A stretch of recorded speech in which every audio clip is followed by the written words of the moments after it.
Sir यहाँ से शुरुआत करूं, कुछ सवाल जो हैं जो नॉन मुस्लिम के पॉइंट ऑफ व्यू से आते हैं। जहां तक बात है खाने पीने की, I am a vegetarian and जब एक सवाल जो मुझे अभी तक भी है कि मुझे लगता है कि vegetarianism is the purest form of eating. ठीक है, वेजिटेरियन में भी अब ये भी हो गया है कि जो वीगन हो गए हैं उनकी ज्यादा प्योर डाइट हो गई है, because they are also eliminating now animal products as in cheese, butter, ghee, and now the science is saying even these things are harmful for अस।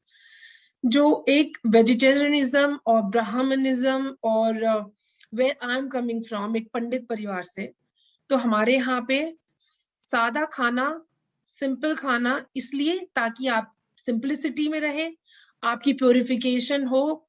दिमाग की, जिस्म की, क्योंकि दे से you become what you eat. तो आप वेजिटेरियन खाएंगे तो आप शांत रहेंगे, आप नॉन वेजिटेरियन खाएंगे तो आपका दिमाग गर्म रहेगा। तो अगर कंपेयर करा जाए, vegetarianism is it not more pure and पवित्र एंड पाकीज़गी के तरफ, other than the meat oriented food or non-vegetarians? My personal question. देखिए, गुजारिश ये है कि अगर मेरे पास कोई अल्लाह की किताब ना होती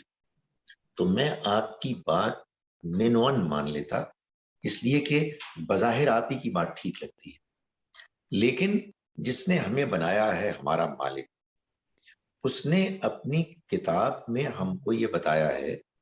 कि जैसे वेजिटेरियन खाने हमारे लिए प्योर हैं,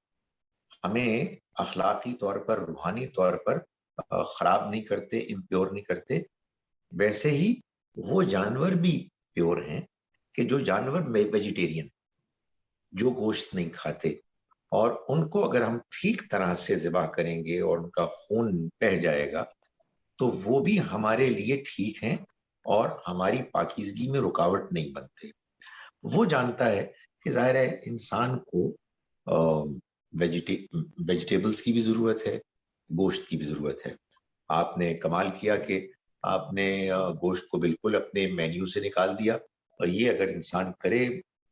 ज़िंदगी के किसी हिस्से में तो कर सकता है। लेकिन हमको हमारे मालिक ने जब ये इजाज़त दे दी तो इसका मतलब ये है कि फिर वो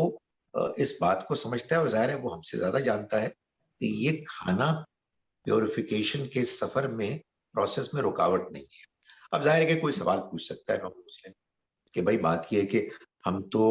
अभी यही फैसला कर रहे हैं कि जिसको आप अपने भगवान की, अपने मालिक की किताब कह रहे हैं, वो है या नहीं है। तो मैं उनको कहूँगा कि बिल्कुल ठीक है, ये तो आपका हक है कि आप उसको इन्वेस्टिगेट करें, उसको पढ़ें, खुले ज़हन के साथ पढ़ें। हमने ये कर लिया है, हमें बात समझ में आ गई है। तो जब हमें ये बात समझ में आ गई है, तो फिर हम इस पर मुतमईन हैं कि उन जानवरों का गोश्त खाना कि जिनको हमारे मालिक ने हमारे लिए हलाल किया है,